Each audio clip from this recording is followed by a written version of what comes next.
হয়েছে? কই লাইভ?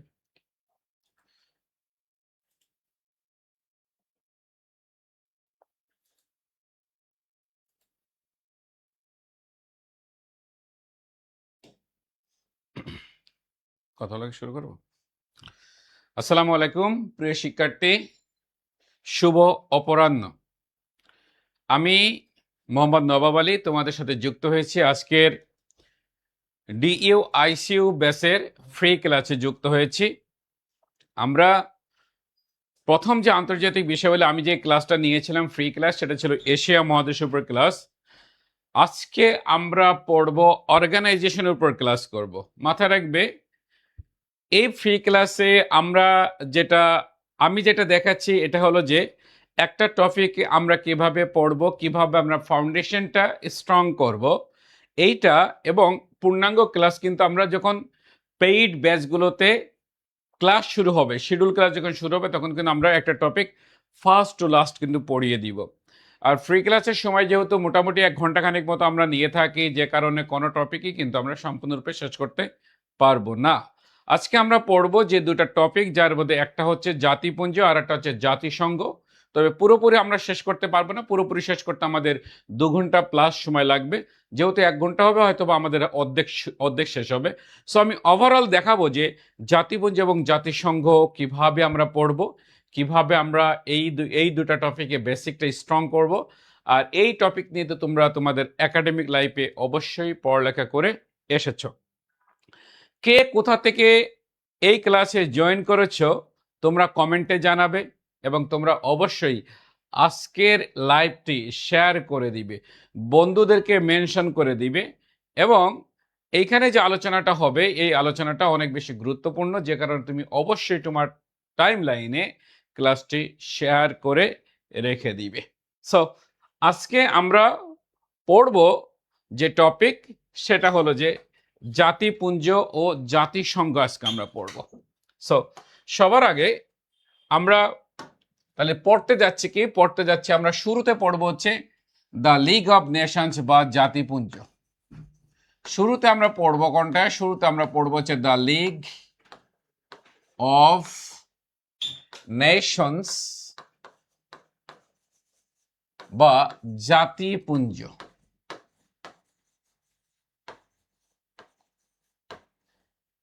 এবং আজকের ক্লাসে আমরা যে শুধু পড়বো তা কিন্তু না, ইনশাল্লাহ আমরা আজকের ক্লাসে নোটটুকু আমরা করে দিব। যতটুকু আমি তোমাদের সাথে থাকবো, ইনশাল্লাহ আমি তোমাদেরকে নোট করে দিব। তাহলে খেয়াল করবে, দ্য লিগ অফ নেশনসের তথ্য কিন্তু আমরা পরে লিখবো। আগে আমরা জানবো যে লিগ অফ নেশন, যেটা জাতিসংঘের পূর্বসূরি সংগঠন ছিল, এই জাতিসংঘের পূর্বসূরি সংগঠন লিগ অফ নেশনস কিভাবে প্রতিষ্ঠিত হলো, সেটা তোমাদেরকে এই ইতিহাসটা প্রথম আমরা জানবো। তারপর আমরা তথ্যগুলো রাইট ডাউন লিখবো। যতটুকু প্রয়োজন ততটুকু তথ্যই কিন্তু আমরা লিখবো। সবাই এখন মনোযোগ সহকারে শুনবে। আমরা জানি যে 28 জুলাই 1914 সালে পৃথিবীতে একটি যুদ্ধ শুরু হয়, এবং সেই যুদ্ধে চলেছিল 11 নভেম্বর 1918 সাল পর্যন্ত। এই যে 28 জুলাই 1914 সালে যুদ্ধ শুরু হলো, এবং যে যুদ্ধের পরিসমাপ্তি ঘটলো 11 নভেম্বর 1918 সালে, এই যুদ্ধটার নাম কি? এই যুদ্ধটার নাম হচ্ছে ওয়ার্ল্ড ওয়ার 1 বা প্রথম বিশ্বযুদ্ধ। মাথায় রাখবে, প্রথম বিশ্বযুদ্ধের শুরুতে নাম কিন্তু প্রথম বিশ্বযুদ্ধ ছিল না, এটার নাম ছিল দ্য গ্রেট ওয়ার বা মহাযুদ্ধ ছিল। এটার আসল নাম কি ছিল? গ্রেট ওয়ার বা মহাযুদ্ধ। যখন 1 সেপ্টেম্বর 1939 সালে পৃথিবীতে আরেকটি বিশ্বযুদ্ধ সংঘটিত হলো, তখন ওই যুদ্ধের নাম হয়ে গেল সেকেন্ড ওয়ার্ল্ড ওয়ার, আর দ্য গ্রেট ওয়ারের নাম হয়ে গেল ফার্স্ট ওয়ার্ল্ড ওয়ার। খেয়াল করবে, এই যে যুদ্ধ চললো, এই যুদ্ধ চলাকালে আমেরিকার প্রেসিডেন্ট তখন যিনি ছিলেন, তার নাম কি ছিল? তার নাম ছিল doctor Woodrow Wilson. Doctor Woodrow Wilson. এই ডক্টর উড্রো উইলসন হচ্ছে আমেরিকার 28তম প্রেসিডেন্ট ছিলেন। মাথায় রাখবে, এই প্রথম বিশ্বযুদ্ধ চলাকালে এই ডক্টর উড্রো উইলসন মার্কিন প্রেসিডেন্ট, তিনি কি করলেন? 8 জানুয়ারি সালে 8 জানুয়ারি 1918 সালে মার্কিন পার্লামেন্ট, যার নাম কি, যার নাম হচ্ছে ইউএস কংগ্রেস, ইউএস কংগ্রেস, এই ইউএস কংগ্রেসে 14টি প্রস্তাব দিয়ে একটি প্রস্তাবনা পেশ করেছিলেন, যার নাম ছিল কি, যার নাম হচ্ছে 14 পয়েন্টস বা 14 দফা, 14 পয়েন্টস বা 14 দফা। এই 14 দফার শেষ দফা, দ্যাট মিনস 14 নং পয়েন্টের মধ্যে বলা হয়েছিল, 14 নং পয়েন্টের মধ্যে বলা হয়েছিল, কি বলা হয়েছিল, বিশ্ব শান্তি ও নিরাপত্তা প্রতিষ্ঠা করার জন্য আমরা একটি ইন্টারন্যাশনাল অ্যাসোসিয়েশন প্রতিষ্ঠা করব, এটি আন্তর্জাতিক সংগঠন প্রতিষ্ঠা করব, এই কথা বলা হয়েছিল। কত নং পয়েন্টের মধ্যে? 14 নং পয়েন্টের মধ্যে। এই উড্রো উইলসনের 14 নং পয়েন্টের উপর ভিত্তি করেই 10 জানুয়ারি 1920 সালে বিশ্ব শান্তি ও নিরাপত্তা প্রতিষ্ঠা করার জন্য যে আন্তর্জাতিক সংগঠনটি প্রথম বিশ্বযুদ্ধের পর 10 জানুয়ারি 1920 সালে প্রতিষ্ঠিত হলো, সেই সংগঠনটির নাম কি? সেই সংগঠনটির নামই হচ্ছে জাতিপুঞ্জ। সেই সংগঠনের নাম কি? জাতিপুঞ্জ। এখন এই যে তার মানে জাতিপুঞ্জ গঠনের উদ্যোক্তা কে ছিল? দেশ হিসেবে কোন দেশ ছিল? আমেরিকা। আর ব্যক্তি হিসেবে কে ছিল? ব্যক্তি হিসেবে ছিল ডক্টর উড্রো উইলসন। কিন্তু আমরা জানি যে আমেরিকা জাতিপুঞ্জ গঠনের উদ্যোক্তা ছিল, সেই আমেরিকাই কিন্তু জাতিপুঞ্জের সদস্যপদ লাভ করেনি। তার কারণটা কি ছিল? তার কারণটা হচ্ছে যে জাতিসংঘের সদস্যপদ লাভ করার জন্য এই প্রস্তাবটা যখন মার্কিন পার্লামেন্ট, ইউএস কংগ্রেসের উচ্চকক্ষ, যার নাম কি, যার নাম হচ্ছে সিনেট, যার নাম কি, যার নাম হচ্ছে সিনেট, এই সিনেটে যখন উত্থাপিত হয়, তখন সিনেটের মেম্বার যারা, তাদেরকে কি বলা হয়? তাদেরকে বলা হয় সিনেটর। কি বলা হয়? সিনেটর বলা হয়। এই সিনেটররা বললেন যে যদি আমরা জাতিপুঞ্জের সদস্যপদ লাভ করি, তাহলে সেটা হবে মনরো ডক্ট্রিন, অর্থাৎ আমেরিকার যে মনরো ডক্ট্রিন বা মনরো নীতি, সেটার সাথে সাংঘর্ষিক হবে। তাহলে মনরো ডক্ট্রিনে কি বলা হয়েছিল মাথায় রাখবে। 1823 সাল, এই 1823 সালে আমেরিকার প্রেসিডেন্ট যিনি ছিলেন, তার নাম ছিল জেনারেল জেমস মনরো। এই জেমস মনরোর শাসন আমলে আমেরিকা যে পররাষ্ট্রনীতি গ্রহণ করেছিলেন, সেটাকেই বলা হচ্ছে মনরো ডক্ট্রিন বা মনরো নীতি। মনরো ডক্ট্রিন বা মনরো নীতি, মনরো ডক্ট্রিন বা মনরো নীতি। এই মনরো ডক্ট্রিন বা মনরো নীতিতে যত কথা বলা হয়েছিল, তার মধ্যে অন্যতম কথা ছিল কি, আমেরিকা নিজ দেশের ভৌগোলিক সীমারেখার বাইরে অন্য রাষ্ট্রের অভ্যন্তরীণ ইস্যুতে মাথা ঘামাবে না। আমেরিকা ইউরোপের কোনো প্রকার রাজনীতিতে অংশ নিবে না, ইউরোপের কোনো প্রকার যুদ্ধ অংশ নিবে না, ইউরোপের কোনো কিছুতে আমেরিকা হস্তক্ষেপ করবে না। এই মনরো নীতিতে আরো বলা হয়েছিল আমেরিকার কোনো ভূখণ্ডকে পৃথিবীর কোনো রাষ্ট্রের উপনিবেশিক স্বার্থ হাসিলের ক্ষেত্র হিসেবে ব্যবহার হতে দিবে না। এখানে আরো বলা হয়েছিল ইউরোপের দ্বারা নিয়ন্ত্রিত কোনো জোট বা সংস্থায় আমেরিকা অংশ নিবে না। এখন এই যে জাতিপুঞ্জ, এই যে জাতিপুঞ্জ, আমরা জানি জাতিসংঘের নিরাপত্তা পরিষদের স্থায়ী সদস্য কয়টা? 5টা। জাতিসংঘের 5টা, বাট জাতিপুঞ্জের ছিল কয়টি? জাতিপুঞ্জের ছিল হচ্ছে তোমার 4টি, যার মধ্যে একটা নাম কি ছিল? যার মধ্যে একটা নাম ছিল ব্রিটেন। একটা নাম কি? ব্রিটেন। আর একটা নাম কি ছিল? আমি তথ্যগুলো লিখে দিব, আমি এখন আলোচনা করছি। আর একটা নাম কি ছিল? ইতালি। আর একটা নাম কি ছিল? আর একটা নাম ছিল জাপান। তাহলে খুব সহজেই বোঝা যাচ্ছে এই 3টা দেশ, অর্থাৎ 4টি স্থায়ী সদস্যের মধ্যে 3টাই ছিল ইউরোপের দেশ। সো জাতিপুঞ্জ ছিল ইউরোপের দ্বারা নিয়ন্ত্রিত সংগঠন। সো এই সিনেটররা বলল যদি আমরা ইউরোপের দ্বারা নিয়ন্ত্রিত সংগঠন এই জাতিপুঞ্জে যদি অংশগ্রহণ করি, তাহলে সেটা কি হবে? সেটা হবে মনরো ডক্ট্রিনের সাথে সাংঘর্ষিক, যে কারণে আমরা জাতিপুঞ্জে যোগদান করব না। এ কারণেই আমেরিকা জাতিপুঞ্জ গঠনের উদ্যোক্তা হওয়া সত্ত্বেও জাতিপুঞ্জের সদস্যপদ লাভ করেনি। তাহলে এটা কিন্তু একটা চমৎকার বিষয় ছিল যে জাতিপুঞ্জ গঠনের উদ্যোক্তা ছিল আমেরিকা, কিন্তু জাতিপুঞ্জের সদস্য কে ছিল না? সদস্য ছিল না আমেরিকা। সো এই যে জাতিপুঞ্জ প্রতিষ্ঠার যেটা সংক্ষিপ্ত ইতিহাস বললাম, এই ইতিহাসটা কি জানা জরুরি? হ্যাঁ, অফকোর্স জরুরি। তার কারণটা কি? এটার মাধ্যমে তুমি জাতিপুঞ্জের যে প্রতিষ্ঠার ইতিহাস এটা জানতে পারবে। আর যখন কোনো সংগঠন প্রতিষ্ঠার ইতিহাস যখন তুমি জানতে পারবে, তখন ওই সংগঠনের প্রয়োজনীয় তথ্য খুব সহজেই তোমার মেমোরাইজ হবে, খুব সহজেই মুখস্থ হবে, এবং খুব সহজেই তুমি পরীক্ষায় আসা প্রশ্নের উত্তর তুমি অ্যানালাইসিস করে বের করে আনতে পারবে। তাহলে এখন আমরা যেটা করব, এই যে এটা তো থাকবে পিডিএফ হিসেবে থাকবে তোমাদের, আমরা এখন যেটা করব জাতিপুঞ্জ সংক্রান্ত গুরুত্বপূর্ণ তথ্য লিখে নিব। তাহলে আমরা এখানে লিখব জাতিপুঞ্জ সংক্রান্ত গুরুত্বপূর্ণ তথ্য। জাতিপুঞ্জ, সকলেই নোট করবে, জাতিপুঞ্জ সংক্রান্ত গুরুত্বপূর্ণ তথ্য। জাতিপুঞ্জ সংক্রান্ত গুরুত্বপূর্ণ তথ্য, এই তথ্যগুলো আমরা এখন রাইট ডাউন করব। ওকে, প্রথমে জাতিপুঞ্জ গঠনের উদ্যোক্তা। উদ্যোক্তা কে ছিলেন? উদ্যোক্তা ছিল doctor Woodrow Wilson. Doctor Woodrow Wilson, তিনি কততম প্রেসিডেন্ট ছিলেন? তিনি ছিলেন ইউএস এর 28তম প্রেসিডেন্ট। 28তম প্রেসিডেন্ট ছিলেন। আমরা আসলে কিভাবে পড়াবো সেটাই তোমাদেরকে দেখানো হচ্ছে, মাথায় রাখবে। এখন ঠিক যেভাবে পড়ানো হচ্ছে, তোমাদের যখন পেইড ব্যাচে যখন শিডিউল ক্লাস দিব, একইভাবে পড়ানো হবে। বিষয়টা কিন্তু এমন হবে না যে এখন ব্যাপক চমক দেখাইলাম, কিন্তু শিডিউল ক্লাসে গিয়ে কি হলো, শিডিউল ক্লাসে গিয়ে আমরা চমক দেখাইতে পারলাম না। নো, আমরা ঠিক সিম্পল ক্লাসেও যেভাবে পড়াচ্ছি, ফ্রি ক্লাস বলে যে অতিরিক্ত ভাবসাব নিয়ে জাদু টাদু দেখায় যে তোমাকে ক্লাস নিয়ে তোমাকে ভর্তি করাবো, তা কিন্তু না।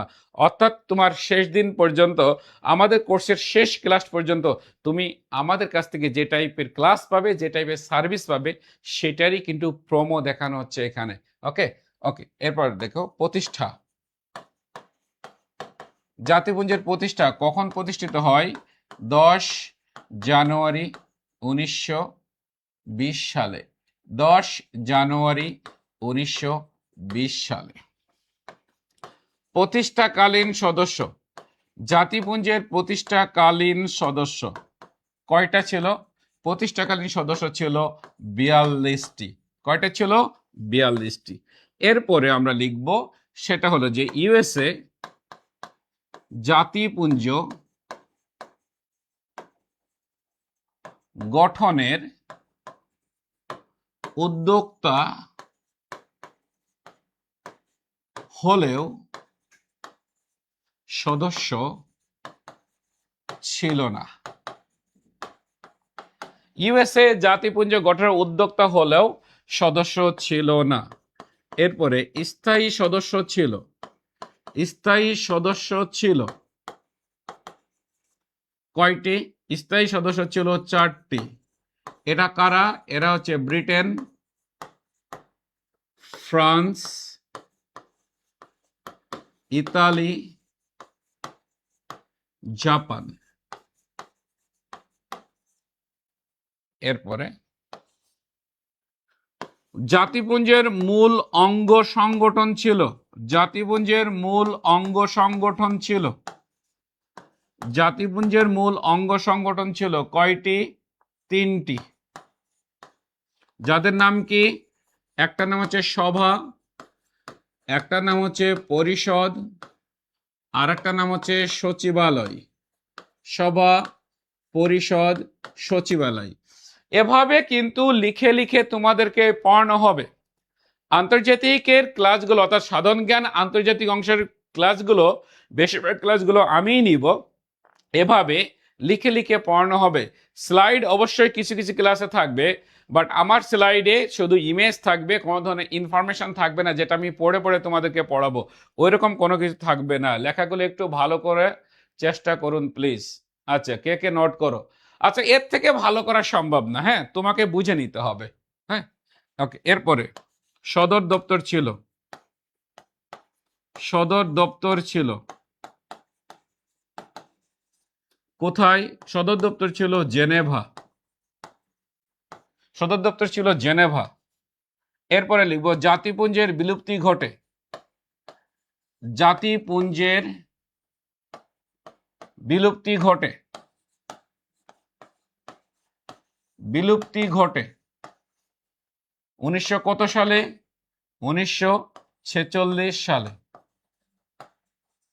এই যে তথ্যগুলো আমি যেটা লিখে দিলাম, আমি কিন্তু খুব বেশি তথ্য লিখে দিই নাই, আমি কিন্তু অনেক কম তথ্য লিখে দিয়েছি। মাথায় রাখবে, যে অর্গানাইজেশন থেকে যত বেশি প্রশ্ন হয় ওখান থেকে তত বেশি পড়তে হয়, যেখান থেকে কম হয় সেখানে কম তথ্য পড়তে হয়। এই যে যে তথ্যগুলো, এই তথ্যগুলো তুমি যদি জাতিপুঞ্জ সম্পর্কে পড়তে পারো, জাতিপুঞ্জ থেকে আসা যে কোনো প্রশ্নেই তুমি কি করতে পারবে, উত্তর করে আসতে পারবে। যদি তোমার লেখা হয়ে যায় বা নোট করা যদি হয়ে যায়, তাহলে তুমি কমেন্টে গিয়ে লিখো ডান।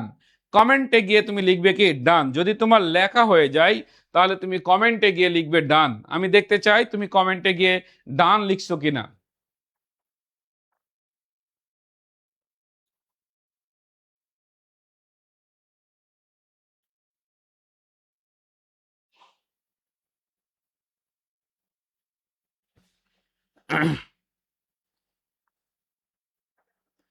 তোমাদের ডান কিনা? তোমাদের লেখা কমপ্লিট কিনা? ডান, ডান।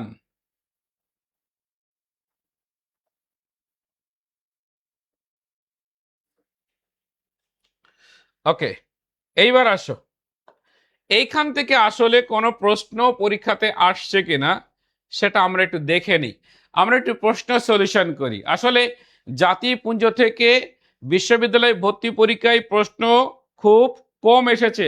1846 সালে মানে কি? 1946 সালে জাতিপুঞ্জের জাতিপুঞ্জের বিলুপ্তি 1946, 1846 না।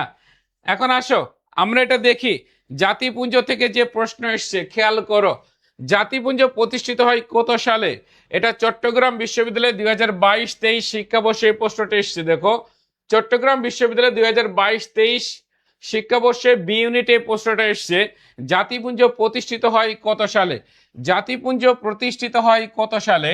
এখন তোমরা বলো তো, জাতিপুঞ্জ প্রতিষ্ঠিত হয় কত সালে, উত্তর কত হবে? এই প্রশ্নের উত্তর কত হবে? জাতিপুঞ্জ প্রতিষ্ঠিত হয় কত সালে, এই প্রশ্নের উত্তর কত হবে? তোমরা করতে থাকো, তোমরা এই প্রশ্নের উত্তর করতে থাকো। কত কত হবে? কত সাল বলো? একজন লিখছে 1946, একজন লিখছে 1920। ওকে, 1920। এরপরে ওকে, তার মানে এই প্রশ্নের উত্তর কি হবে? এই প্রশ্নের উত্তর হবে 1920 সাল। 1920 সাল। ওকে, তাহলে জাতিপুঞ্জ থেকে এই একটা প্রশ্ন আমরা দেখতে পাচ্ছি আসছে, খুব বেশি প্রশ্ন এখান থেকে আসে নাই। আমরা চলে যাব এবার কোথায়? আমরা চলে যাব এবার যে দ্য ইউনাইটেড নেশনস বা জাতিসংঘে আমরা চলে যাব। The United Nations, the United Nations বা জাতিসংঘে আমরা চলে যাব। দ্য ইউনাইটেড নেশনস বা জাতিসংঘ, এইটা আমরা এখন পড়ব। সবাই মনোযোগ সহকারে শুনবে। আগে আমরা জাতিসংঘ কিভাবে প্রতিষ্ঠিত হলো সেইটার ইতিহাস আমরা জেনে নিব, মাথায় রাখবো। জাতিপুঞ্জের কাজ কি ছিল? জাতিপুঞ্জের কাজ ছিল প্রথম বিশ্বযুদ্ধের মতো এরূপ বিশ্বযুদ্ধ যাতে পৃথিবীতে আর না হয় সে লক্ষ্যে কাজ করা, এবং পৃথিবীতে বসবাসরত সকল শ্রেণীর মানুষের জন্য শান্তি, নিরাপত্তা, অর্থনৈতিক ও সামাজিক মুক্তি অর্জন করা। কিন্তু আমরা যেটা দেখতে পেলাম সেটা হলো যে যে বিশ্বের শক্তিশালী রাষ্ট্রগুলো যারা নিজ নিজ দেশের স্বার্থকে কেন্দ্র করে আন্তঃকন্দলে জড়িয়ে পড়ে, যার খেসারত দিতে হলো বিশ্ববাসীকে আরেকবার 1 সেপ্টেম্বর 1939 সালে। খেয়াল করবে, এই যে 1 সেপ্টেম্বর 1939 সালে পৃথিবীতে আরেকটি যুদ্ধ শুরু হলো, এবং সেই যুদ্ধ চলল 2 সেপ্টেম্বর 1900 কত সাল পর্যন্ত? 1945 সাল পর্যন্ত। এই যে যে যুদ্ধ, এই যুদ্ধের নাম হচ্ছে ওয়ার্ল্ড ওয়ার 2 বা দ্বিতীয় বিশ্বযুদ্ধ। দ্বিতীয় বিশ্বযুদ্ধের ভয়াবহতা দেখে বিশ্ববাসী চিন্তা করলো, এভাবে যদি একের পর এক বিশ্বযুদ্ধ সংঘটিত হতে থাকে তাহলে মানব সভ্যতার ইতিহাস এবং ঐতিহ্য কোনোটাই টিকে রাখা সম্ভব না।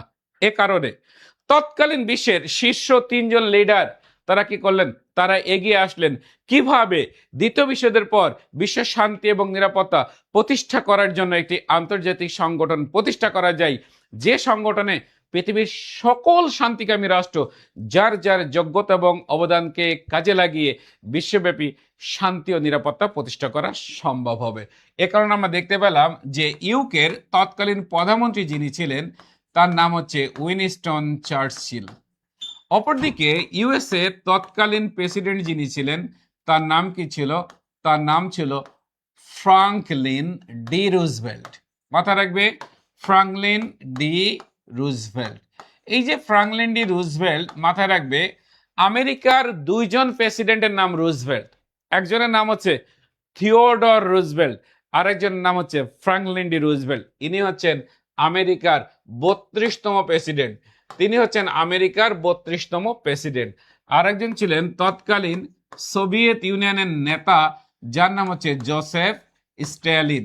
যার নাম কি? যার নাম হচ্ছে জোসেফ স্ট্যালিন। এই যে ব্রিটেনের প্রধানমন্ত্রী, আমেরিকার প্রেসিডেন্ট এবং সোভিয়েত নেতা, এই তিনজন ব্যক্তি মিলে 1941 সাল থেকে শুরু করে, খেয়াল করবে, 1941 সাল থেকে শুরু করে 1945 সাল পর্যন্ত বিশ্বের বিভিন্ন দেশের সরকার প্রধানদের সাথে বসলেন, সভা করলেন, সেমিনার করলেন, সম্মেলন করলেন এবং সনদ স্বাক্ষর করলেন। এই সনদ স্বাক্ষর করার মাধ্যমেই 1945 সালে সান ফ্রান্সিসকো সম্মেলনে জাতিসংঘ সনদ স্বাক্ষর করার মাধ্যমেই বিশ্ব শান্তি ও নিরাপত্তা প্রতিষ্ঠা করার জন্য যে আন্তর্জাতিক সংগঠনটি 24 অক্টোবর 1945 সালে প্রতিষ্ঠিত হলো, সেই আন্তর্জাতিক সংগঠনটির নামই হচ্ছে ইউনাইটেড নেশনস বা জাতিসংঘ। ইউনাইটেড নেশনস বা জাতিসংঘ। তাহলে জাতিসংঘ প্রতিষ্ঠিত হলো কখন? জাতিসংঘ প্রতিষ্ঠিত হলো 24 অক্টোবর 1945 সালে। মাথায় রাখবে, জাতিসংঘ প্রতিষ্ঠা করার জন্য যে উদ্যোগগুলো নেওয়া হয়েছিল, সেই উদ্যোগগুলো কিন্তু আমাদের জন্য বেশ ইম্পর্টেন্ট। সেখান থেকে কিন্তু পরীক্ষাতে প্রশ্ন এসে থাকে। তাহলে এই ক্ষেত্রে আমরা যেটা করব সেটা একটু আমরা এখন লিখে নিব খুবই সুন্দরভাবে একটা শর্টকাট টেকনিকের মাধ্যমে। জাতিসংঘ প্রতিষ্ঠার লক্ষ্যে যে উদ্যোগগুলো নেওয়া হয়েছিল তার মধ্যে উল্লেখযোগ্য উদ্যোগগুলো আমরা লিখে নেব এখন। তাহলে আমরা লিখব কি? আমরা লিখব যে জাতিসংঘ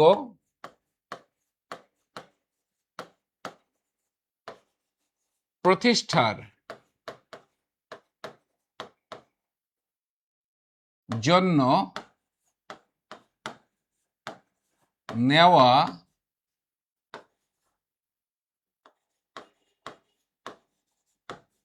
উদ্যোগ সমূহের মধ্যে উল্লেখযোগ্য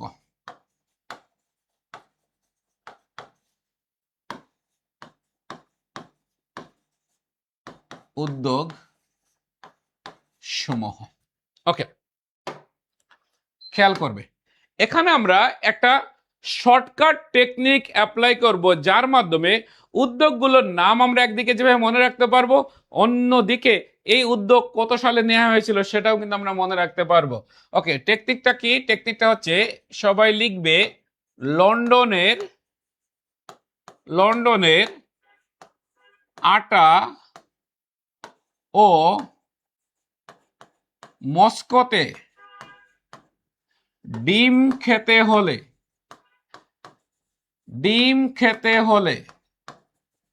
ইয়েস বলে সাইন করে দিন। ইয়েস বলে সাইন করে দিন। লন্ডনে আটা ও মস্কোতে ডিম খেতে হলে ইয়েস বলে সাইন করে দিন। এই লাইন স্ট্যালিন কিসের প্রেসিডেন্ট? স্যারও কি লিখছে? স্ট্যালিন প্রেসিডেন্ট ছিলেন না। প্রেসিডেন্ট পদটা সৃষ্টি, সোভিয়েত ইউনিয়নে প্রেসিডেন্ট পদের সৃষ্টি হয়েছে 1990 সালে। এ কারণে সোভিয়েত ইউনিয়নের প্রথম ও সর্বশেষ প্রেসিডেন্ট ছিলেন, সোভিয়েত ইউনিয়নের প্রথম ও সর্বশেষ প্রেসিডেন্ট ছিলেন যিনি, তার নাম হচ্ছে মিখাইল গর্বাচেভ। মাথায় রাখবে, 1922 সালে সোভিয়েত ইউনিয়ন লেনিনের নেতৃত্বে গঠিত হয়। লেনিনের নেতৃত্বে 1922 সালে সোভিয়েত ইউনিয়ন গঠিত হয়। এই সোভিয়েত ইউনিয়নের সরকার প্রধানকে বলা হতো চেয়ারম্যান। কি বলা হতো? চেয়ারম্যান বলা হতো। অর্থাৎ রাশিয়াতে যে কমিউনিস্ট পার্টি ছিল, এই কমিউনিস্ট পার্টির সাধারণ সম্পাদক যিনি নির্বাচিত হতেন, তিনি পদাধিকার বলে সোভিয়েত ইউনিয়নের চেয়ারম্যান পদে ভূমিকা পালন করতেন, অর্থাৎ তিনি সোভিয়েত ইউনিয়নের চেয়ারম্যান হতেন। 1990 সালে গিয়ে এই চেয়ারম্যান পদের বিলুপ্তি করা হয়, করে কি করা হয়, প্রেসিডেন্ট পদ সৃষ্টি করা হয়। সো যখন এই কাজটা করা হয়, চেয়ারম্যান পদের বিলুপ্তি করে প্রেসিডেন্ট পদের জন্ম দেয়া হয়, তখন সোভিয়েত ইউনিয়নের প্রেসিডেন্ট ছিলেন মিখাইল গর্বাচেভ, এবং সেই মিখাইল গর্বাচেভ 1991 সালে সোভিয়েত ইউনিয়নের বিলুপ্তি ঘোষণা করেন এবং তিনি সোভিয়েত ইউনিয়নের প্রেসিডেন্ট পদ থেকে কি করেন, পদত্যাগ করেন। এ কারণেই মিখাইল গর্বাচেভ হচ্ছে সোভিয়েত ইউনিয়নের প্রথম ও সর্বশেষ প্রেসিডেন্ট। মাথায় রাখবে, মিখাইল গর্বাচেভ ছিল সোভিয়েত ইউনিয়নের প্রথম ও সর্বশেষ প্রেসিডেন্ট। এর 90 সালে প্রেসিডেন্ট পদ সৃষ্টি করা হয়েছে, তার আগে প্রেসিডেন্ট পদ বলতে কিছু ছিল না। মাথায় রাখবে, আমি যা বলবো সেটা সঠিক ইনফরমেশন বলবো, কোনো ধরনের ইনিয়ে বানিয়ে একদম মানে সোর্সলেস কোনো ধরনের কথাবার্তা কিন্তু আমি ক্লাসে বলি না। এবার আসো, এই যে লন্ডন, এই লন্ডন তো আমরা কি লিখবো, লন্ডনে লিখবো হচ্ছে আমরা 1 নাম্বার দিয়ে লিখবো লন্ডন ঘোষণা। 1 নাম্বারটা আমরা কি লিখবো, 1 নাম্বার দিয়ে লিখবো হচ্ছে আমরা লন্ডন ঘোষণা। লন্ডন দিয়ে লিখেছি লন্ডন ঘোষণা, যেটা কত সালে হয়েছিল, 1941 সালে হয়েছিল। 2 নম্বরে আটা দিয়ে লিখবো হচ্ছে আটলান্টিক সনদ। আটা দিয়ে কি লিখবো, আটা দিয়ে লিখবো হচ্ছে আমরা আটলান্টিক সনদ। এটাও কত সালে হয়েছিল, এটাও 1941 সালে হয়েছিল। 3 নম্বরে আমরা দেখো মস্কো, এই যে মস্কো, মস্কো দিয়ে লিখবো হচ্ছে আমরা মস্কো সম্মেলন। আমরা জানি যে রাশিয়ার যে রাজধানী, এই রাজধানীর নাম হচ্ছে মস্কো। আমরা জানি যে রাশিয়ার যে রাজধানী, এই রাজধানীর নাম কি, এই রাজধানীর নাম হচ্ছে মস্কো।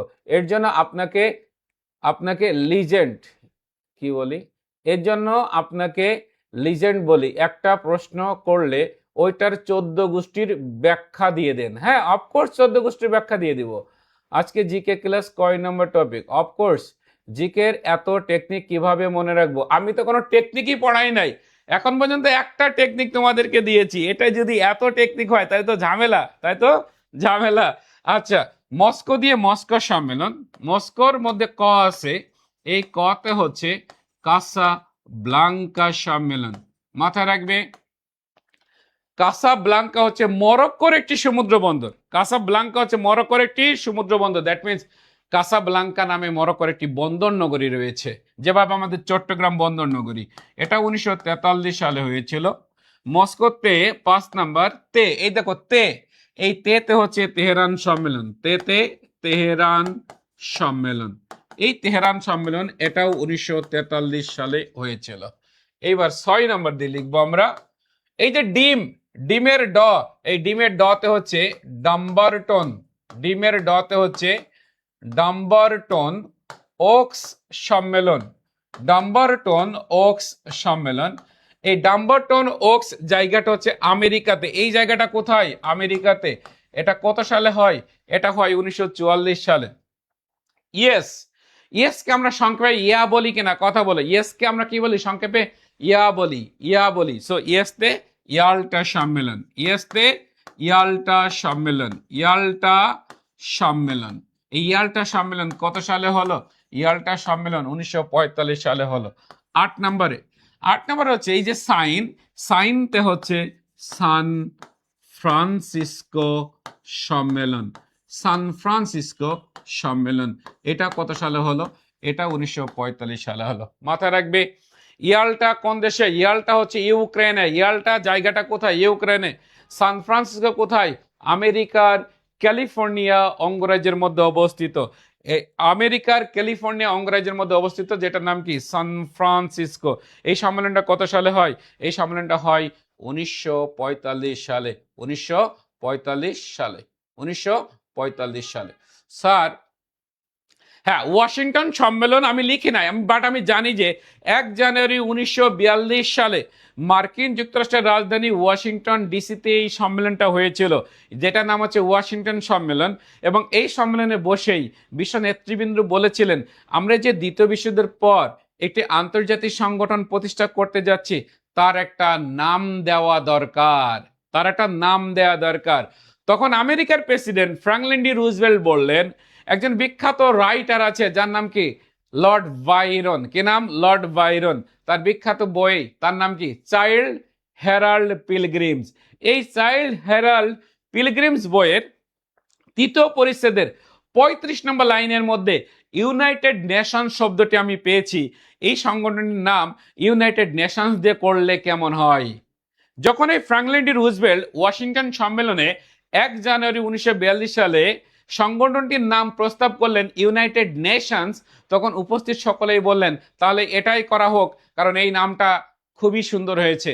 সো 1 জানুয়ারি 1942 সালে ওয়াশিংটন সম্মেলনের মাধ্যমে সংগঠনটির নামকরণ হয়ে গেল জাতিসংঘ, যা নামকরণ করলেন আমেরিকার তৎকালীন, দ্যাট মিনস 32তম প্রেসিডেন্ট, যিনি দীর্ঘ 12 বছর ক্ষমতায় ছিলেন। তার নাম কি? তার নাম হচ্ছে Franklin D Roosevelt. I know, but তোমার কোনটা লাগবে, তোমার কোনটা প্রয়োজন, আমি কিন্তু ওটাই পড়াচ্ছি, মাথায় রাখবে। আমি কত জানি, আমি কত পড়াই, কত কত তথ্য দিতে পারি, এটা ইম্পর্টেন্ট না। ইম্পর্টেন্ট হচ্ছে তুমি একজন রোগী, তোমার কি ওষুধ লাগবে, ওইটা যদি আমি বুঝতে পারি তাহলে তুমি পরীক্ষায় প্রশ্ন কমন পাবে, নয়তো কিন্তু তুমি পরীক্ষায় প্রশ্ন কমন পাবে না। আমি কিন্তু আমার এই পাণ্ডিত্য জাহিরি এখানে কিন্তু করবো না, মাথায় রাখবে। আমি ততটুকুই তোমাকে পড়াবো, ততটুকুই তোমাকে পড়াবো যতটুকু তোমার লাগবে, যতটুকু তোমার লাগবে। এখন আসো সবাই মনোযোগ সহকারে শোনো, কোনটাতে কোন সম্মেলন হয়েছে সেটা আমরা এখন মিলিয়ে নিব। কোনটাতে কোন সম্মেলন হয়েছে সেটা আমি মিলিয়ে নিব। দেখো লন্ডন, দেখো ভাইয়া, লন্ডনতে লিখেছে কি লন্ডন ঘোষণা, লন্ডনতে লিখেছি লন্ডন ঘোষণা। আটাতে লিখেছে কি আটলান্টিক সনদ, আটলান্টিক সনদ। মস্কো, মস্কোতে লিখেছি মস্কো সম্মেলন, মস্কো সম্মেলন লিখেছি। মস্কোর মধ্যে ক আছে, কি আছে? ক আছে। এই ক দিয়ে লিখেছি কাসাব্লাঙ্কা সম্মেলন, কাসাব্লাঙ্কা সম্মেলন। মস্কোতে এই তে লিখেছি তেহরান সম্মেলন, কি লিখেছি? তেহরান সম্মেলন। ডিমের ড, এই ডিমের ড তে লিখেছি ডাম্বরটনক সম্মেলন, ডাম্বরটনক সম্মেলন। ইয়েস কে আমরা সংক্ষেপে ইয়া বলি, ইয়েস তে লিখেছি ইয়াল্টা সম্মেলন, ইয়েস তে লিখেছি কি ইয়াল্টা সম্মেলন। সাইনতে লিখেছি সান ফ্রান্সিসকো সম্মেলন। কারণটা কি? কারণ হচ্ছে জাতিসংঘকে পরিচালনা করার জন্য যে লিখিত বিধানাবলী রয়েছে, এই লিখিত বিধানাবলীকে বলা হয় ইউএন চার্টার। কি বলে এটাকে? এটাকে বলে ইউএন চার্টার। এটা ইংরেজিতে বলে ইউএন চার্টার, বাংলায় এটাকে বলে জাতিসংঘ সনদ। এই জাতিসংঘ সনদ সাইন করা হয়েছিল, এই জাতিসংঘ সনদ সাইন করা হয়েছিল যে সম্মেলনে বসে। ওই সম্মেলনটার নাম কি? ওই সম্মেলনটার নাম হচ্ছে, ওই সম্মেলনটার নাম হচ্ছে সান ফ্রান্সিসকো সম্মেলন। এ কারণেই সাইনতে লিখেছি কোন সম্মেলন? সান ফ্রান্সিসকো সম্মেলন। ওকে, এবার আসো খেয়াল করো তো, লন্ডন ঘোষণা এবং আটলান্টিক সনদ দুটাই কত সালে হয়েছে? খেয়াল করো, লন্ডন ঘোষণা এবং আটলান্টিক সনদ দুটাই কত সালে হয়েছে? দুটাই 1941 সালে হয়েছে। আবার দেখো মস্কো সম্মেলন, কাসাব্লাঙ্কা সম্মেলন, তেহরান সম্মেলন, তিনটাই 1900 কত সালে হয়েছে? তিনটাই 1943 সালে হয়েছে। খেয়াল করো, তাহলে আমরা যদি একটা কথা বলি, কি কথা? আমরা যদি বলি যে লন্ডনের আটার কেজি, সালগুলো মনে রাখার জন্য যদি বলি লন্ডনের আটার কেজি 41 টাকা, যদি বলি লন্ডনের আটার কেজি 41 টাকা, তাহলে এটা দিয়ে আমি কি বুঝবো? এটা দিয়ে আমি বুঝবো লন্ডন ঘোষণা এবং আটলান্টিক সনদ দুটাই 1941 সালে হয়েছিল, দুটাই 1941 সালে হয়েছিল। এবং ওই আটাটাই মস্কোতে 43 টাকা কেজি, ওই আটাটাই মস্কোতে কত টাকা কেজি? 43 টাকা কেজি। দ্যাট মিনস মস্কো সম্মেলন, কাসাব্লাঙ্কা সম্মেলন, তেহরান সম্মেলন তিনটাই 1900 কত সালে হয়েছিল? 43 সালে হয়েছিল। ডিমের হালি আমি ধরে নিব কত? 44 টাকা। কত টাকা? 44 টাকা। দ্যাট মিনস ডাম্বারটনক সম্মেলন হয়েছিল কত সালে? 1944 সালে। আর ইয়েস বলে সাইন করে দিলে হয়ে যাবে কত, কত টাকা? 45 টাকা। ইয়েস বলে সাইন করে দিলে হয়ে যাবে 45 টাকা। অর্থাৎ ইয়াল্টা সম্মেলন এবং সান ফ্রান্সিসকো সম্মেলন এই দুটাই হয়েছিল কত সালে? 1945 সালে। তাহলে সালগুলো মনে রাখবো আমি কিভাবে? সালগুলো মনে রাখবো, লন্ডনের আটার কেজি 41 টাকা, ওই আটাটাই মস্কোতে 43 টাকা কেজি। ডিমের হালি কত? 44 টাকা। আর ইয়েস বলে সাইন করে দিলে হয়ে যাবে কত টাকা? ইয়েস বলে সাইন করে দিলে হয়ে যাবে 45 টাকা। এভাবে কিন্তু আমরা সালগুলো খুব সহজে মনে করতে পারি। তোমাদের অবশ্যই এটা লেখা কমপ্লিট, তোমাদের অবশ্যই এটা লেখা কমপ্লিট। যদি লেখা কমপ্লিট হয় তাহলে সকলেই লিখবে ডান। যদি লেখা কমপ্লিট হয় তাহলে সকলেই লিখবে লেখা ডান। যদি লেখা কমপ্লিট হয় তাহলে সকলে লিখবে কি ডান।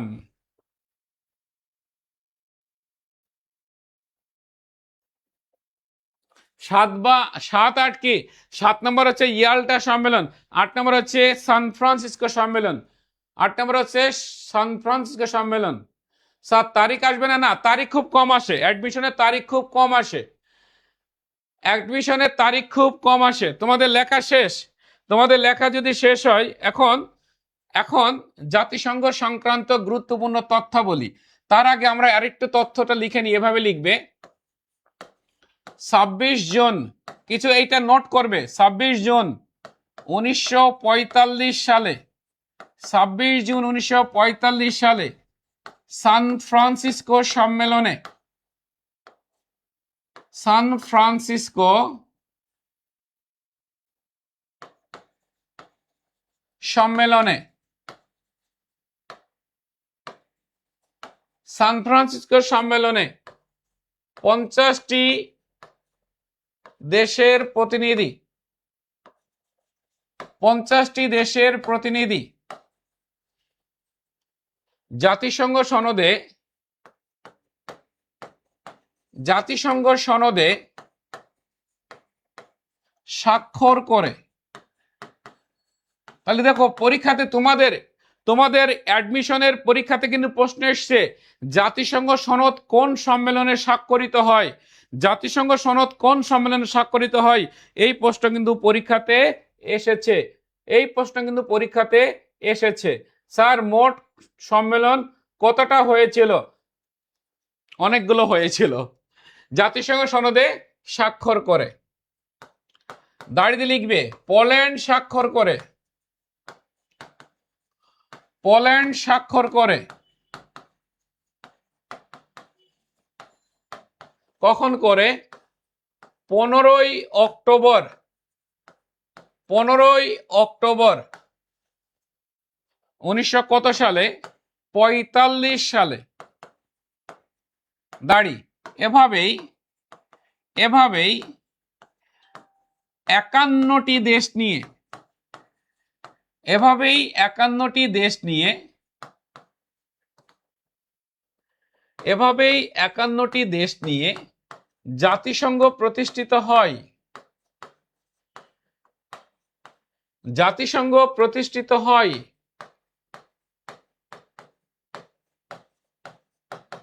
কখন হয়? 24 অক্টোবর, 24 অক্টোবর 1945 সালে।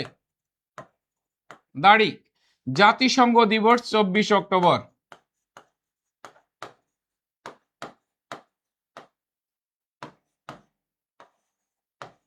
জাতিসংঘ দিবস 24 অক্টোবর। এটা খুব সুন্দর করে নোট করবে, এইটা খুব সুন্দর করে নোট করবে। হ্যাঁ, এই যে দেখো জাতিসংঘের মূল লক্ষ্য ও উদ্দেশ্য 4টি, ভেরি গুড। 51তম সদস্য পোল্যান্ড, ভেরি গুড। এই যে তোমরা তো পারো। স্যারের পর কোন ওয়েবসাইটে ক্লাস হবে? স্যারের পর নামগুলো উচ্চারণ করতে, শোনো নামগুলো উচ্চারণ করতে গিয়ে আমার দাঁতগুলো ভেঙে যাওয়ার মতো অবস্থা। যাক, দোয়া করি তোমার দাঁত যাতে ভেঙে না যায়। অল্প বয়সে দাঁত ভাঙলে তো প্রবলেম, পরবর্তীতে বিয়ে থা করতে সমস্যা হয়ে যাবে। ওকে, এটা নিশ্চয়ই সকলের লেখা শেষ, এটা নিশ্চয়ই সকলের লেখা কি? সকলের লেখা শেষ। এখন দেখো এখান থেকে আমরা কিছু তথ্য কিন্তু বের করতে পারবো। যদি আমাকে বলা হয় যে জাতিসংঘ দিবস কবে, জাতিসংঘ দিবস হচ্ছে 24 অক্টোবর।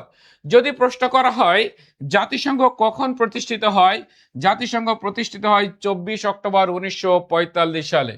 যদি প্রশ্ন করা হয় জাতিসংঘের প্রতিষ্ঠাকালীন সদস্য কতটি, জাতিসংঘের প্রতিষ্ঠাকালীন সদস্য কয়টি? 51টি। বাট যদি প্রশ্ন করা হয় কতটি দেশ জাতিসংঘ সনদে স্বাক্ষর করেছিলেন, তাহলে দেখো কতটি দেশ জাতিসংঘ সনদে স্বাক্ষর করেছিল। তাহলে প্রথমে করেছিল কয়টা? প্রথমে দেখো করেছিল কয়টা? 50টা। আর পরে যে দেশ স্বাক্ষর করলো ওই দেশের নাম কি? পোল্যান্ড। তাহলে সব মিলে দেখো কত? 50 প্লাস 1, দ্যাট মিনস পোল্যান্ড। সব মিলেই কত? সব মিলে হচ্ছে 51। জাতিসংঘ সনদে স্বাক্ষরকারী দেশ ছিল কয়টি? 51টি।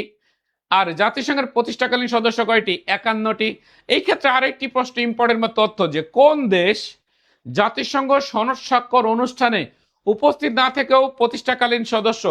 কোন দেশ জাতিসংঘ সনদ স্বাক্ষর অনুষ্ঠানে বা সান ফ্রান্সিসকো সম্মেলনে উপস্থিত না থেকেও কোন দেশ জাতিসংঘের প্রতিষ্ঠাকালীন সদস্য? তার উত্তর কি হবে?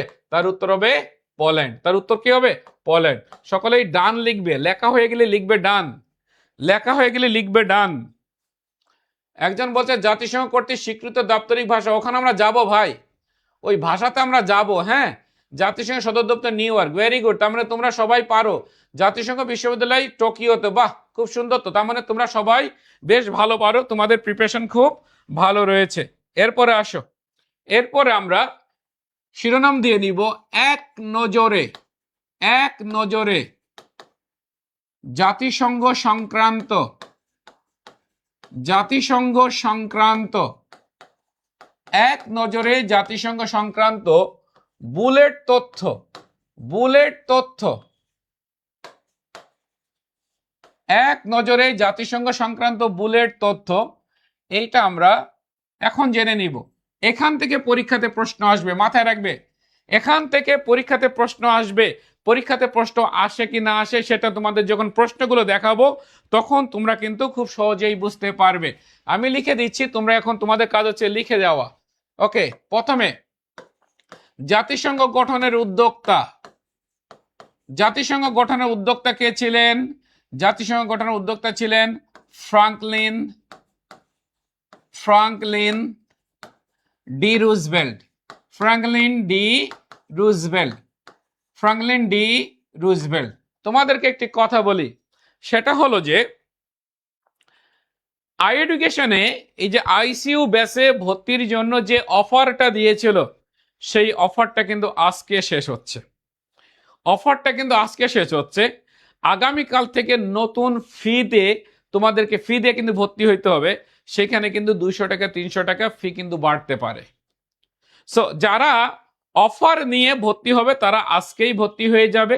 আর যদি তুমি ওয়েবসাইট থেকে যদি ভর্তি হও, সেখানে যদি একটি প্রোমো কোড বসাও DUICU, যদি একটা প্রোমো কোড বসাও যে DUICU B100, এই প্রোমো কোড বসাই দিয়ে যদি তুমি ওয়েবসাইটে গিয়ে ভর্তি হও তাহলে তুমি কত টাকা ডিসকাউন্ট পাবে? তাহলে তুমি ডিসকাউন্ট পাবে 100 টাকা, তুমি ডিসকাউন্ট পেয়ে যাবে। 100 টাকা তুমি ডিসকাউন্ট পেয়ে যাচ্ছ, 100 টাকা তুমি ডিসকাউন্ট পেয়ে যাচ্ছ, 100 টাকা তুমি ডিসকাউন্ট পেয়ে যাচ্ছ। তাই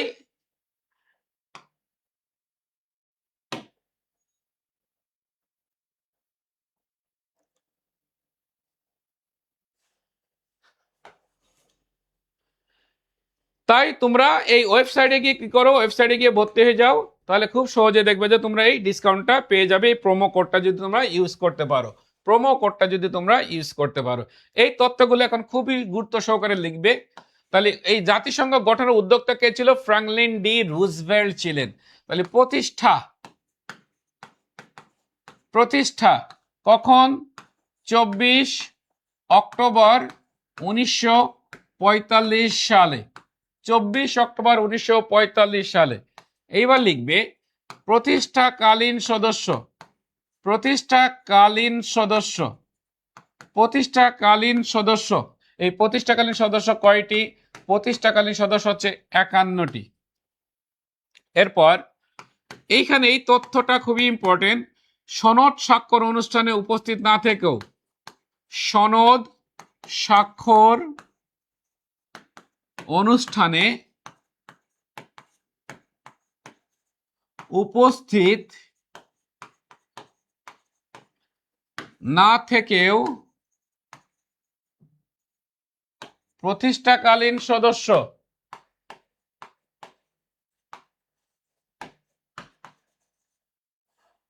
সনদ স্বাক্ষর অনুষ্ঠানে উপস্থিত না থেকেও প্রতিষ্ঠাকালীন সদস্য, যার নাম কি? যার নাম হচ্ছে পোল্যান্ড। যার নাম কি? যার নাম হচ্ছে পোল্যান্ড। এরপরে বর্তমান সদস্য, জাতিসংঘের বর্তমান সদস্য কতটি?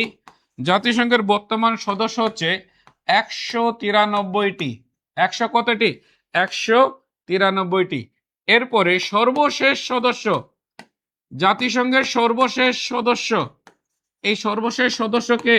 এই সর্বশেষ সদস্য হচ্ছে দক্ষিণ সুদান। দক্ষিণ সুদান।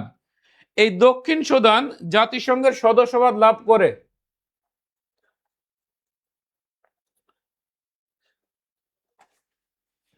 দেখো, এই দক্ষিণ সুদান সদস্যপদ লাভ করে কখন লাভ করে? 14 জুলাই 2011। 2011। এরপর লিখবে স্বাধীন কিন্তু জাতিসংঘের সদস্য না। কিন্তু জাতিসংঘের সদস্য না। স্বাধীন কিন্তু জাতিসংঘের সদস্য না। দুটি দেশ। কয়টি দেশ? দুইটি দেশ। যাদের একটার নাম কি?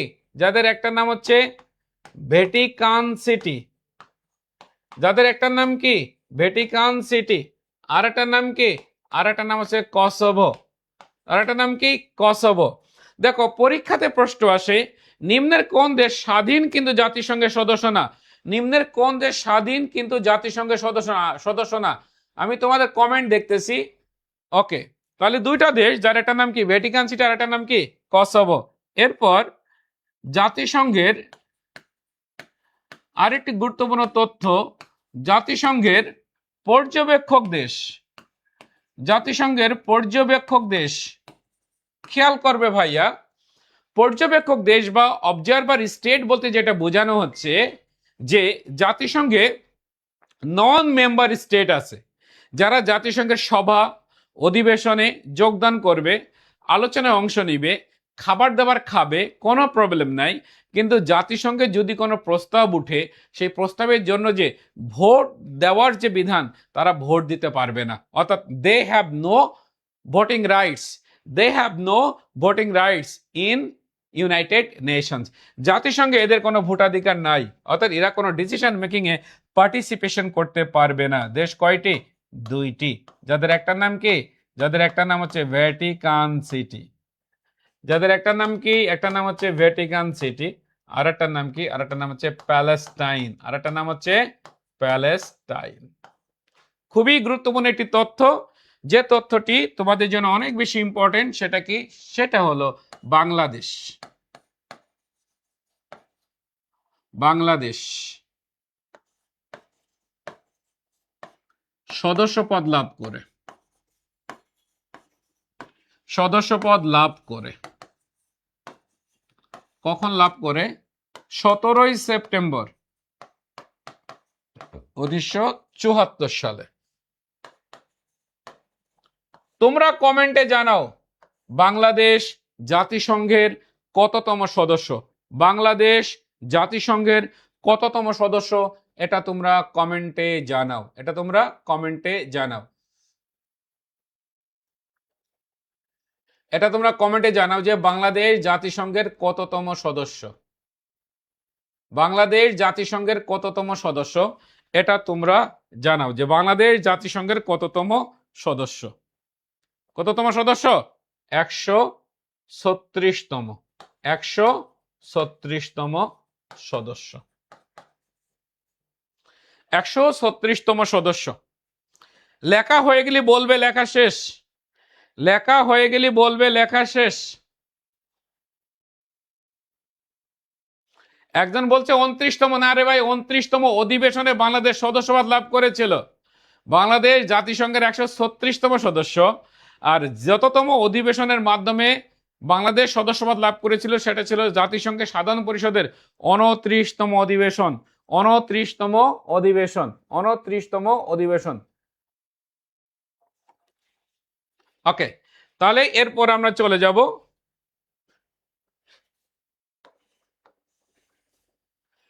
এইবার লিখবে জাতিসংঘে নিযুক্ত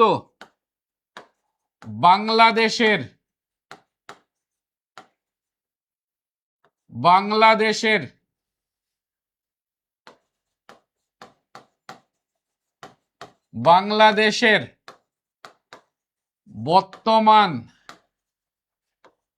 স্থায়ী প্রতিনিধি, বলো কে, তোমরা বলো। জাতিসংঘে নিযুক্ত বাংলাদেশের বর্তমান স্থায়ী প্রতিনিধি কে?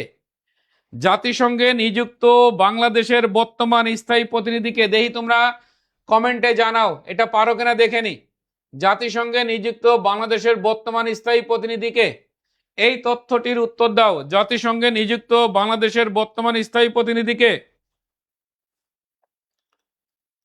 জাতিসংঘে নিযুক্ত বাংলাদেশের বর্তমান স্থায়ী প্রতিনিধিকে বলো, দেখো দেখি পারো কিনা।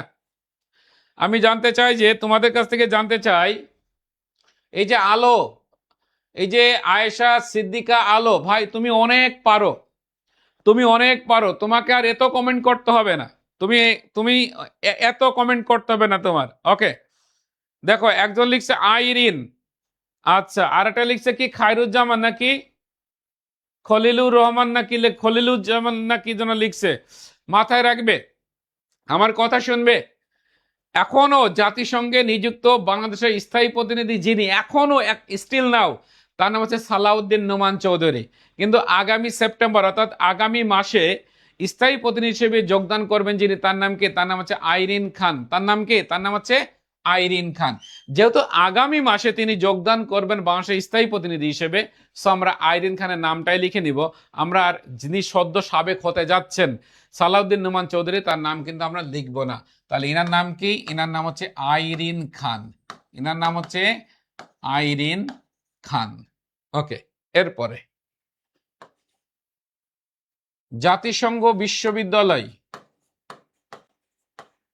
জাতিসংঘ বিশ্ববিদ্যালয়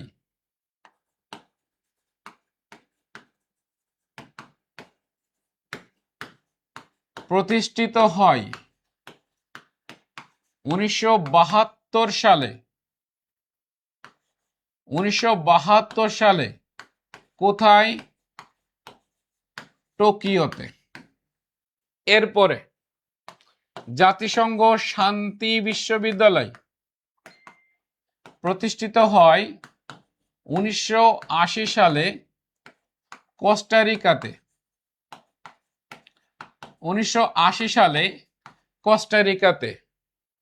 আমি আবার বলছি, আমরা এখানে সেভাবেই পড়াচ্ছি, ফ্রি ক্লাসগুলো ঠিক এভাবেই পড়াবো আমরা শিডিউল ক্লাসগুলোতে। আমরা কখনোই তোমাদের সামনে এমন কোনো মিথ্যা জিনিস উপস্থাপন করব না যে ফ্রি ক্লাসে ঢাক ঢোল পিটিয়ে জাদু টাদু দেখাই ফ্রি ক্লাস নিলাম, নিয়ে ভর্তি করালাম, বাট বাস্তবের ক্লাসগুলো ভিন্ন, কখনোই না। বরং যেহেতু এখন নির্দিষ্ট একটা সময়ের মধ্যে আমাদের ক্লাস দিতে হচ্ছে, এর থেকে আরো অনেক বেশি সুসংগঠিত হবে যখন আমরা একদম শিডিউল ব্যাচে 2 ঘন্টা 1.5 ঘন্টা 2 ঘন্টা ধরে সুন্দর করে আমরা ক্লাস নিব। তখন কিন্তু এখনকার ক্লাসগুলো থেকে পেইড বেসের ক্লাসগুলো কিন্তু আরো সুন্দর হয়ে থাকবে কিন্তু, হ্যাঁ। বাট অনেকের কিন্তু যেটা হয় সেটা হলো যে ফ্রি ক্লাসগুলো অত্যন্ত ভালো হয়ে থাকে, বাট বাস্তবে কিন্তু পেইড ক্লাসগুলোতে কিন্তু অতটা ভালো তারা সার্ভিস দিতে পারে না। বাট আমরা কিন্তু তোমাদেরকে অবশ্যই যতটুকু তোমাদের সাথে কমিটমেন্ট করব তার থেকে বেশি কিন্তু তোমাদেরকে আমরা সার্ভিস প্রোভাইড করবো ইনশাল্লাহ। ওকে, এরপরে জাতিসংঘের দাপ্তরিক ভাষা, এখান থেকে অনেকবার প্রশ্ন এসছে। জাতিসংঘের দাপ্তরিক ভাষা, দাপ্তরিকের বাংলা হচ্ছে, ইংরেজি হচ্ছে অফিসিয়াল, অর্থাৎ অফিসিয়াল ল্যাঙ্গুয়েজের বাংলা হচ্ছে দাপ্তরিক ভাষা। কয়টি? 6টি। এই 6টি কোনটা? যার মধ্যে একটা হচ্ছে ইংরেজি, একটা কি ইংরেজি, আর একটা কি, আর একটা হচ্ছে ফরাসি, নট ফার্সি, আর একটা কি, আর একটা হচ্ছে স্প্যানিশ, আর একটা রাশিয়ান, রাশিয়ান, আর একটা আরবি, আর একটা কি, আর একটা হচ্ছে চাইনিজ বা মান্দারিন, যাই বলো না কেন, চাইনিজ বা মান্দারিন। এখান থেকে কি প্রশ্ন আসে? এখান থেকে প্রশ্ন আসে নিচের কোনটি জাতিসংঘের দাপ্তরিক ভাষা বা দাপ্তরিক ভাষা নয়। নিচের কোনটি জাতিসংঘের দাপ্তরিক ভাষা বা দাপ্তরিক ভাষা নয়, এই প্রশ্ন পরীক্ষাতে আসে। এরপরে জাতিসংঘের কার্যকরী ভাষা, জাতিসংঘের কার্যকরী ভাষা কয়টি? 2টি, মাথায় রাখবে। জাতিসংঘের কার্যকরী ভাষা কয়টি? দুইটি। দাপ্তরিক ভাষা বলতে জাতিসংঘের দপ্তরে অফিসে যতগুলো ভাষার প্রচলন রয়েছে, যতগুলো ভাষায় মানুষ কথা বলে ওইখানকার, যতগুলো ভাষায় মানুষ ট্রান্সলেট করে বিভিন্ন ভাষা, এই 6টি ভাষার মধ্যে শুনতে পারে, এটা হচ্ছে জাতিসংঘের দাপ্তরিক ভাষা। বাট জাতিসংঘের দপ্তরে সর্বাধিক ব্যবহৃত ভাষা, জাতিসংঘের ডকুমেন্ট তৈরি, দলিল তৈরি, পেপার তৈরি, হ্যাঁ, রিপোর্ট তৈরি, এগুলো হয় দুটি ভাষায়, যেটাকে বলা হয় জাতিসংঘের কার্যকরী ভাষা, যার একটা হচ্ছে কি, যার একটা হচ্ছে ইংরেজি, আর একটা কি, আর একটা হচ্ছে ফরাসি, আর একটা হচ্ছে ফরাসি। এই দুটি ভাষা হচ্ছে জাতিসংঘের কি ভাষা, জাতিসংঘের কার্যকরী ভাষা। যদি তোমাদের লেখা হয়ে যায় তাহলে লিখবে ডান, তাহলে লিখবে ডান। যদি তোমাদের লেখা হয়ে যায়, ফ্রেঞ্চ বা ফরাসি একই কথা, যদি লেখা হয়ে যায় তাহলে লিখবে যে ডান। আয়েশা সিদ্দিকা আলো না, তোমার তো এত কমেন্ট করার দরকার নেই। আমি পড়াচ্ছি এক জিনিস, তুমি এখানে প্রচার করতে চাও আরেক জিনিস, এটা তো দরকার নেই। জাস্ট আমার সাথে চলো, তাহলেই তুমি যে জানো অনেক ভালো পারো তুমি, এটা আরো ভালো হবে তোমার জন্য। ওকে, এটা লেখা ডান। ওকে, এবার আসো, জাতিসংঘের মূল অঙ্গ সংগঠন কয়টি? এইখান থেকে পরীক্ষাতে প্রশ্ন আসে। কি প্রশ্ন আসে? প্রশ্ন আসে নিচের কোনটি জাতিসংঘের মূল অঙ্গ সংগঠন বা অঙ্গ সংগঠন নয়? জাতিসংঘের মূল অঙ্গ সংগঠন। জাতিসংঘের মূল অঙ্গ সংগঠন কয়টি? মূল অঙ্গ সংগঠন হচ্ছে 6টি। কিন্তু এই 6টি অর্গানের মধ্যে কার্যক্রম রয়েছে কয়টি? এই 6টি অর্গানের মধ্যে কার্যক্রম রয়েছে কিন্তু 5টির কার্যক্রম রয়েছে। তাহলে এই যে 6টি অর্গান, এই 6টি অর্গানের মধ্যে কার্যক্রম রয়েছে কয়টির? কার্যক্রম রয়েছে 5টির। এই যে 6টা, এই 6টার নাম আমরা এখন জেনে নিব। 1 নম্বর দিয়ে লিখব আমরা সাধারণ পরিষদ।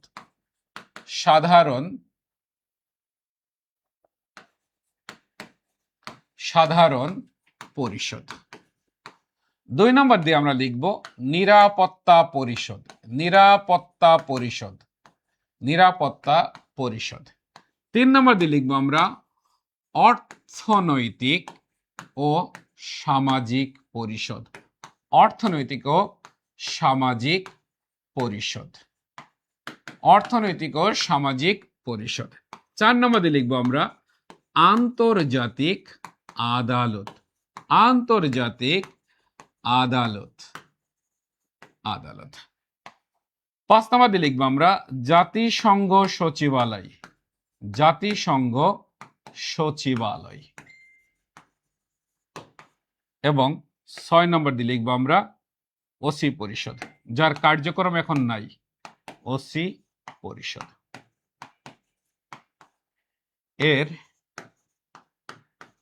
কার্যক্রম স্থগিত হয় 1994 সালে। ওকে, তাহলে দেখো, প্রথম কথা, জাতিসংঘের মূল অঙ্গ সংগঠন কয়টি? অঙ্গ সংগঠন 6টি। পরীক্ষাতে আরেকটা প্রশ্ন আসে এইখানে, নিম্নের কোনটি জাতিসংঘের মূল অঙ্গ সংগঠন বা কোনটি মূল অঙ্গ সংগঠন না? কোনটি অঙ্গ সংগঠন বা কোনটি অঙ্গ সংগঠন নয়, এই প্রশ্ন আসে। এইখান থেকে আমরা আরো 2টা গুরুত্বপূর্ণ তথ্য লিখে নিব, যার একটা হচ্ছে জাতিসংঘের পতাকার রং। ইউএন এর পতাকার রং। পতাকা রং, এই জাতিসংঘের পতাকার রং কি? জাতিসংঘের পতাকার রং হচ্ছে নীল ও সাদা। নীল ও সাদা। জাতিসংঘের পতাকার রং হচ্ছে নীল ও সাদা। আরেকটি তথ্য হচ্ছে জাতিসংঘের মূল মন্ত্র কি? আরেকটি তথ্য হচ্ছে জাতিসংঘের মূল মন্ত্র। জাতিসংঘের মূল মন্ত্র কি? জাতিসংঘের মূল মন্ত্র হচ্ছে এ পৃথিবী আপনার, এ পৃথিবী, এ পৃথিবী আপনার, এ পৃথিবী আপনার। লেখা হয়ে গেলে বলবে যে লেখা শেষ।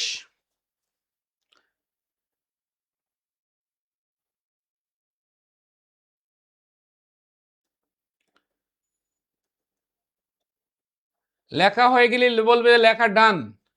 লেখা ডান, ডান কিনা?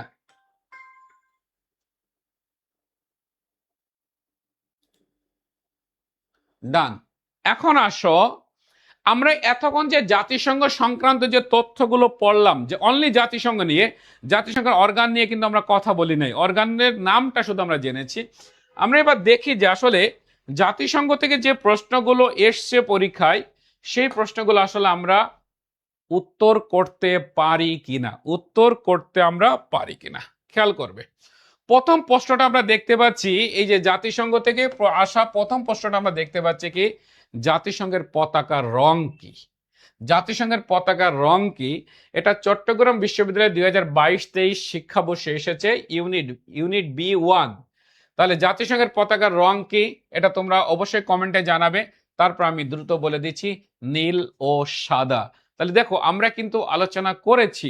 তাহলে আমাদের আলোচনার মাধ্যমে তুমি অবশ্যই প্রশ্ন কি করতে পারবে, প্রশ্নের উত্তর করে আসতে পারবে পরীক্ষার হলে। মাথায় রাখবে, পরীক্ষার হলে প্রশ্ন কমন পাওয়ার জন্য যেটা করতে হয়, সেটা হলো যে প্রিভিয়াস ইয়ারের কোশ্চেনগুলো অ্যানালাইসিস করতে হয়, তার আলোকে পড়তে হয়, এবং পরীক্ষার আগে 3-4 মাস আগে যে বাংলাদেশ এবং আন্তর্জাতিক পরিমণ্ডলে আলোচিত ঘটনাগুলো কি কি, সেই আলোচিত ঘটনা থেকে কিন্তু সাম্প্রতিক প্রশ্নগুলো হয়ে থাকে। সেকেন্ড কোশ্চেন, জাতিসংঘ কত সালে প্রতিষ্ঠিত হয়? এটাও চট্টগ্রাম বিশ্ববিদ্যালয় 2022-23 শিক্ষাবর্ষের ইউনিট B3-তে এই প্রশ্নটা এসছে। তাহলে জাতিসংঘ কত সালে প্রতিষ্ঠিত হয়? আমরা জানি জাতিসংঘ প্রতিষ্ঠিত হয় 24 অক্টোবর 1945 সালে। 3 নাম্বার, দেখো কোশ্চিনটা, জাতিসংঘ কর্তৃক স্বীকৃত দাপ্তরিক ভাষা কোন ভাষার সংখ্যা? জাতিসংঘ কর্তৃক স্বীকৃত দাপ্তরিক ভাষার সংখ্যা, এটা ঢাকা বিশ্ববিদ্যালয় খ ইউনিটে 2021-22 শিক্ষাবর্ষে প্রশ্নটি এসছে। তাহলে এখানে দাপ্তরিক ভাষা কয়টি তোমরা বলো? দাপ্তরিক ভাষা হবে কয়টি? 6টি। তাহলে আমার আলোচনা থেকে তোমরা উত্তর করতে পারলে কিনা? অবশ্যই উত্তর করতে পারলা।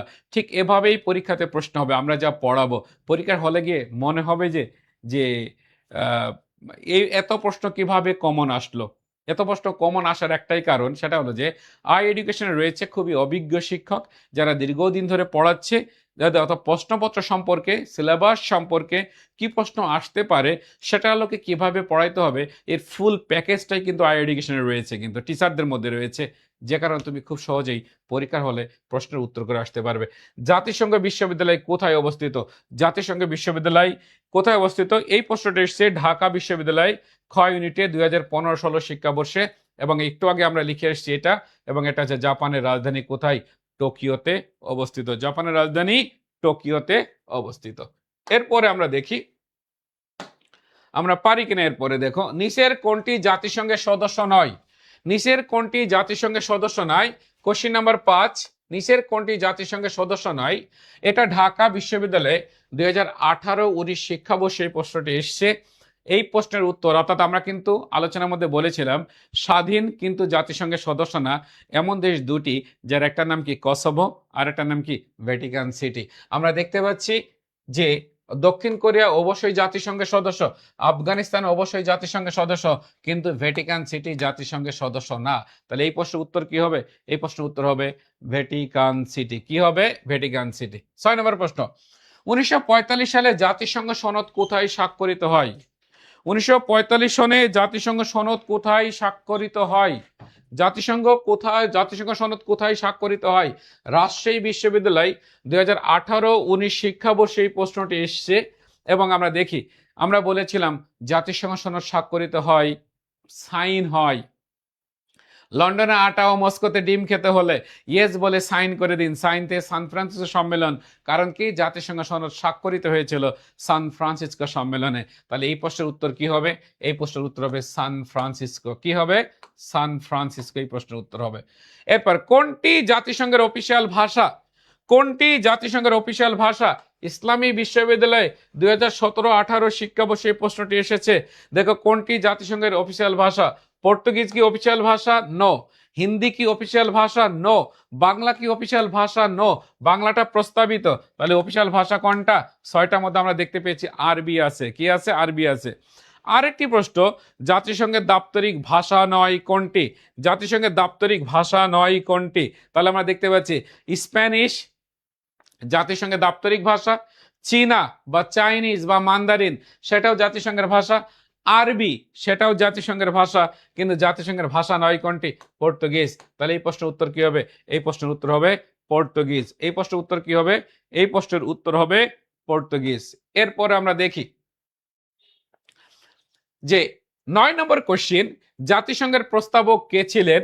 এটা জাহাঙ্গীরনগর বিশ্ববিদ্যালয় আমরা দেখতে পাচ্ছি। জাহাঙ্গীরনগর বিশ্ববিদ্যালয়ে এটা এসে 2009-10 শিক্ষাবর্ষে জাতিসংঘের প্রস্তাবক কে ছিলেন। অর্থাৎ জাতিসংঘ আমরা জানি জাতিপুঞ্জ প্রতিষ্ঠার প্রস্তাবক বা উদ্যোক্তা ছিল ডক্টর উড্রো উইলসন, আর জাতিসংঘ প্রতিষ্ঠার প্রস্তাবক ছিলেন বা উদ্যোক্তা ছিলেন যিনি, তার নাম Franklin D Roosevelt. Franklin D Roosevelt. So এই প্রশ্নের উত্তর কি হবে? রুজভেল্ট। এবার দেখো জাতিসংঘের উদ্দেশ্য কি?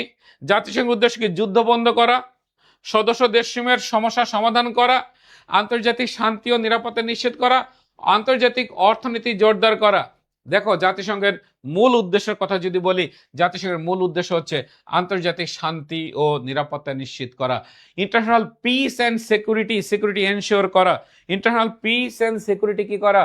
International piece and security ensure করা। এটা ছিল 10 নম্বর প্রশ্ন, এবং এই প্রশ্নটা এসেছিল কোথায়? ইসলামী বিশ্ববিদ্যালয় 2007-8 শিক্ষাবর্ষে। 11 নম্বর প্রশ্ন কথা যদি বলি, কতটি দেশ জাতিসংঘ সনদের মূল স্বাক্ষরকারী? কতটি দেশ জাতিসংঘ সনদের মূল স্বাক্ষরকারী? এটা দেখো 2001-2 শিক্ষাবর্ষে এই প্রশ্নটা এসেছিল ঢাকা বিশ্ববিদ্যালয়ে, এবং এটার উত্তর কি হবে? এটার উত্তর অবশ্যই আমি পড়িয়েছি 51টি। তাহলে এতক্ষণ ধরে খেয়াল করবে, এতক্ষণ ধরে আমি তোমাদের যা পড়াইলাম, এতক্ষণ ধরে আমি জাতিসংঘ সম্পর্কে যতটুকু পড়িয়েছি পুরোটাই পড়াইতে পারি নাই, কারণ এটা শিডিউল ক্লাস না যে আমি পুরোটাই পড়াবো। জাতিসংঘ সম্পর্কে যতটুকু পড়াইলাম ততটুকু প্রশ্নের উত্তর তোমরা করতে পেরেছ কিনা? ততটুকু প্রশ্নের উত্তর তোমরা করতে পেরেছ কিনা? কথা বলো, পেরেছ? তোমরা পেরেছ কিনা? কথা বলো।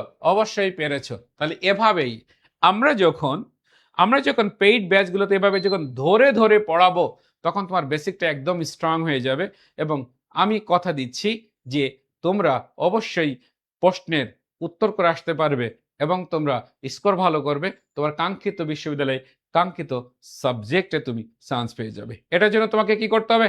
আগামী 3-4 মাস তোমাকে অবশ্যই যেটা করতে হবে সেটা হলো যে আগামী 3-4 মাস অবশ্যই তোমাকে 15 থেকে 16 ঘন্টা তোমাকে পড়তে হবে। এর বেশি আমি তোমাকে পড়তে বলবো না, কারণ একজন মানুষের 7 থেকে 8 ঘন্টা তার ঘুমানোর প্রয়োজন। 7 থেকে 8 ঘন্টা তার ঘুমানোর প্রয়োজন। এই যে ঘুমানোর প্রয়োজন 7 থেকে 8 ঘন্টা, এটা যদি তুমি না ঘুমাও তাহলে তুমি কিন্তু অসুস্থ হয়ে যাবে, ফাইনালে তুমি পরীক্ষাটাই মিস করতে পারো। তাই আমি বলবো এই সময়টা রিলস দেখা বাদ দাও, এই সময়টা তুমি বন্ধু বান্ধবের সাথে আড্ডা বাদ দাও। মাথায় রাখবে, পরীক্ষা যে কোনো competitive exam just like a battle, এটা একটা যুদ্ধের মতো। যুদ্ধের ময়দানে তোমার বন্ধু বলতে কেউ নাই।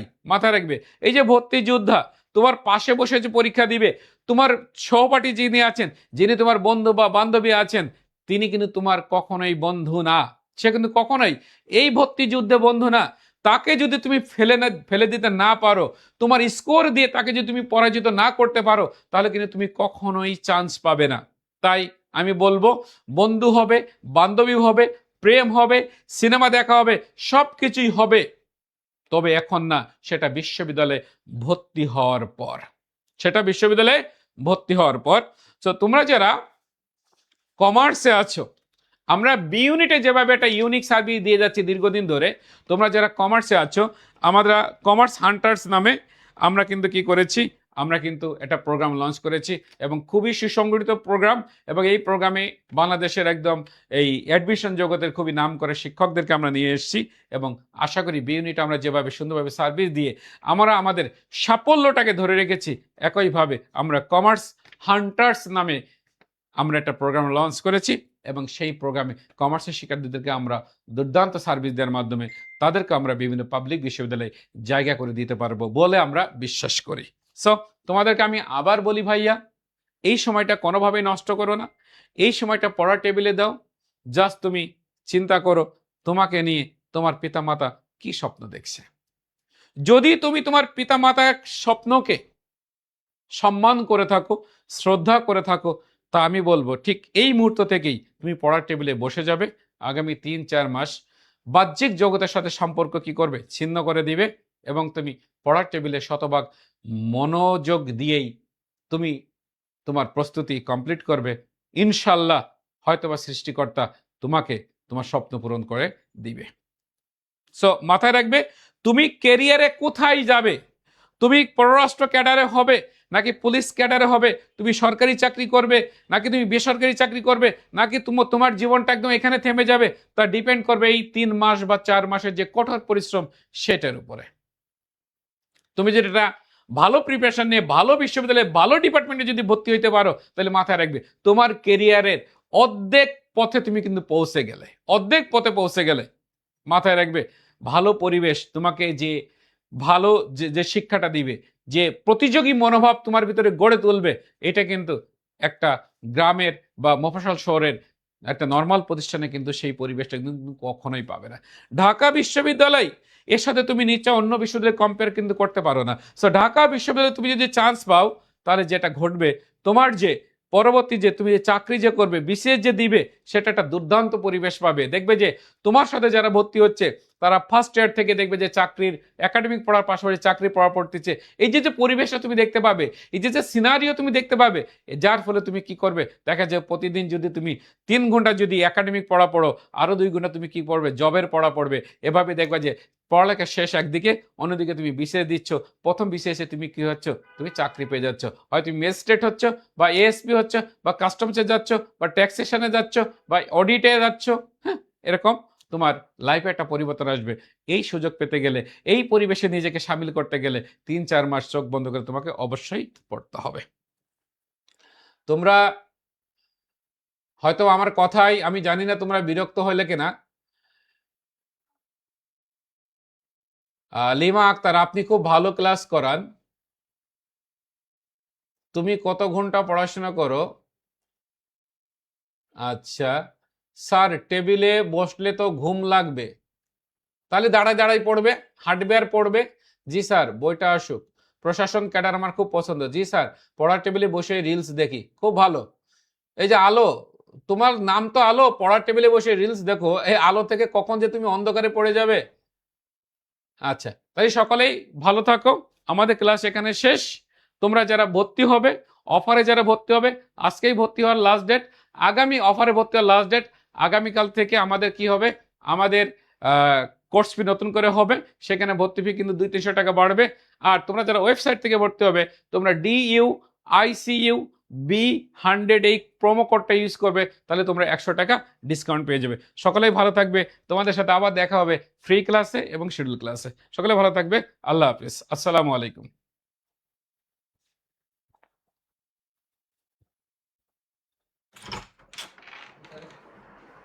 ওটা তো শেষ করতে হবে তো।